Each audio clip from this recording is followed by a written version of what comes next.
ಕೈ ಮುಗಿಯುವುದು ಕೋಮುವಾದನ, ಕೈ ಮುಗಿಯುವುದು ಗುಲಾಮಗಿರಿನ? ವಿದ್ಯಾರ್ಥಿಗಳು ಕೈ ಮುಗಿದ್ರೆ ಅದು ಕೋಮುವಾದ ಆಗತ್ತಾ? ಕೈ ಮುಗಿಯುವುದು ಗುಲಾಮಗಿರಿಯ ಸಂಕೇತವ? ಕೈ ಮುಗಿಯೋದ್ರಿಂದ ಜಾತ್ಯತೀತೆಗೆ ಅಪಾಯ ಉಂಟಾಗುತ್ತಾ? ಕೈ ಮುಗಿಯುವ ಸಂಪ್ರದಾಯ ಇತರ ಧರ್ಮೀಯರ ಭಾವನೆಗೆ ಧಕ್ಕೆ ತರುತ್ತಾ? ಇಂತಹ ಹಲವಾರು ಪ್ರಶ್ನೆಗಳು ಈಗ ದಿಢೀರನೆ ಸೃಷ್ಟಿಯಾಗಿದೆ. ಇದಕ್ಕೆ ಕಾರಣವಾಗಿರೋದು ರಾಜ್ಯ ಸರ್ಕಾರದ ಇತ್ತೀಚಿನ ಒಂದು ನಿರ್ಧಾರ. ವಸತಿ ಶಾಲೆಗಳಲ್ಲಿ ಹಲವಾರು ವರ್ಷಗಳಿಂದ ಇದ್ದ ಜ್ಞಾನ ದೇಗುಲವಿದು ಕೈ ಮುಗಿದು ಒಳಗೆ ಬನ್ನಿ ಎಂಬ ಕುವೆಂಪು ಸಾಹಿತ್ಯದಿಂದ ಪ್ರೇರಣೆ ಪಡೆದ ಘೋಷವಾಕ್ಯವನ್ನ ಜ್ಞಾನ ದೇಗುಲವಿದು ಧೈರ್ಯವಾಗಿ ಪ್ರಶ್ನಿಸಿ ಎಂದು ಸರ್ಕಾರ ಬದಲಾವಣೆ ಮಾಡಿದೆ. ಇವತ್ತಿನ ಒಂದು ದಿನಪತ್ರಿಕೆಯಲ್ಲಿ ಬಹಳ ಗಂಭೀರವಾಗಿರ್ತಕ್ಕಂಥ ಒಂದು ವಿಚಾರ ಇವತ್ತು ಪ್ರಸ್ತಾಪ ಆಗಿದೆ. ವಸತಿ ಶಾಲೆಗಳ ಪ್ರವೇಶ ದ್ವಾರದ ಘೋಷವಾಕ್ಯ ಏನು ಕೈ ಮುಗಿದು ಒಳಗೆ ಬನ್ನಿ ಅಂತ ಹೇಳಿ ಏನಿತ್ತು, ಜ್ಞಾನ ದೇಗುಲವಿದು ಧೈರ್ಯವಾಗಿ ಪ್ರಶ್ನಿಸಿ ಅಂತಕ್ಕಂಥ ಒಂದು ವಿಚಾರ ಇವತ್ತು ಪತ್ರಿಕೆಯಲ್ಲಿ ಉಲ್ಲೇಖ ಆಗಿದೆ. ಯಾರನ್ನ ಪ್ರಶ್ನಿಸಬೇಕು, ಯಾಕೆ ಪ್ರಶ್ನಿಸಬೇಕು ಎನ್ನುವುದರ ಬಗ್ಗೆ ಸ್ಪಷ್ಟ ಚಿತ್ರಣ ನೀಡದೆ ಹಲವೆಡೆ ಘೋಷವಾಕ್ಯ ತಿದ್ದುಪಡಿ ಕೂಡ ಆಗಿದೆ. ವಸತಿ ಶಾಲೆಗಳ ಮೇಲೆ ಸರ್ಕಾರದ ಹೇರಿಕೆ ಹೊಸದಲ್ಲ.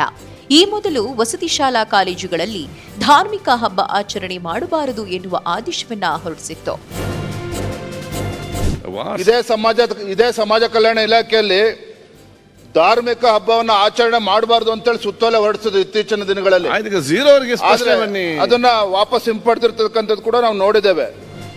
ಇದರ ಬೆನ್ನಲ್ಲೇ ಸಮಾಜ ಕಲ್ಯಾಣ ಇಲಾಖೆ ಈಗ ವಸತಿ ಶಾಲೆಗಳ ಪ್ರವೇಶ ದ್ವಾರದಲ್ಲಿನ ಘೋಷವಾಕ್ಯಗಳನ್ನ ಸದ್ದಿಲ್ಲದೆ ಬದಲಾಯಿಸುವ ಮೂಲಕ ಹೊಸ ವಿವಾದವನ್ನೇ ಸೃಷ್ಟಿಸಿದೆ.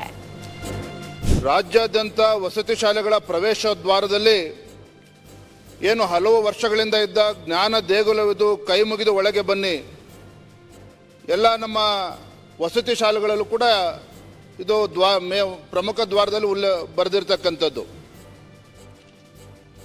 ನಮ್ಗೆಲ್ಲರೂ ಕೂಡ ತಿಳಿದಿರೋ ಹಾಗೆ ರಾಷ್ಟ್ರ ಕವಿಯವರ ಕುವೆಂಪುರವರ ಒಂದು ಸಾಲುಗಳು ಇದು.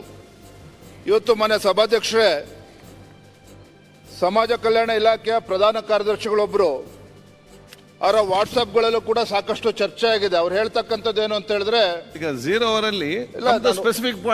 ಒಂದೇ ನಿಮಿಷ ಮುಗಿಸ್ತೇನೆ.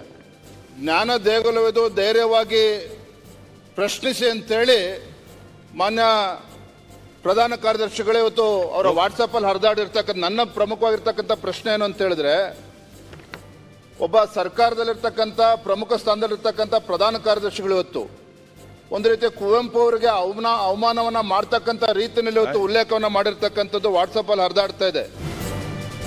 ಘೋಷವಾಕ್ಯ ಬದಲಾವಣೆ ಸಂಬಂಧ ಸಮಾಜ ಕಲ್ಯಾಣ ಇಲಾಖೆಯ ಮೌಖಿಕ ಸಂದೇಶಕ್ಕೆ ಎಲ್ಲೆಡೆ ಆಕ್ರೋಶ ವ್ಯಕ್ತವಾಗಿದೆ. ಮುಖ್ಯವಾಗಿ ಶಿಕ್ಷಕರೇ ವಿರೋಧ ವ್ಯಕ್ತಪಡಿಸ್ತಾ ಇದ್ದಾರೆ. ವಸತಿ ಶಾಲೆಯ ಶಿಕ್ಷಕರು ಇದಕ್ಕಾಗಿಯೇ ವಾಟ್ಸಪ್ ಗ್ರೂಪ್ ರಚಿಸಿ ತಮ್ಮ ವಿರೋಧವನ್ನು, ಆಕ್ರೋಶವನ್ನು ಹಂಚಿಕೊಳ್ತಿದ್ದಾರೆ. ಅಧಿಕಾರಿ ಒಬ್ಬ ಪ್ರಿನ್ಸಿಪಾಲ್ ಸೆಕ್ರೆಟರಿ ಮಾಡಿರೋದು ಮಾಡಿರೋದು ಅದನ್ನ ಉತ್ತರ ಕೊಡಿ ಅಂತಾನೆ ಹೇಳ್ತಾ ಇರೋದು. ಉತ್ತರ ಕೊಡಿ, ಸರಿಯಾಗಿ ಉತ್ತರ ಕೊಡಿ. ಈ ಬಗ್ಗೆ ಸಮಾಜ ಕಲ್ಯಾಣ ಇಲಾಖೆ ಸಚಿವರು ಮಂಗಳವಾರ ಉತ್ತರಿಸಲಿದ್ದಾರೆ.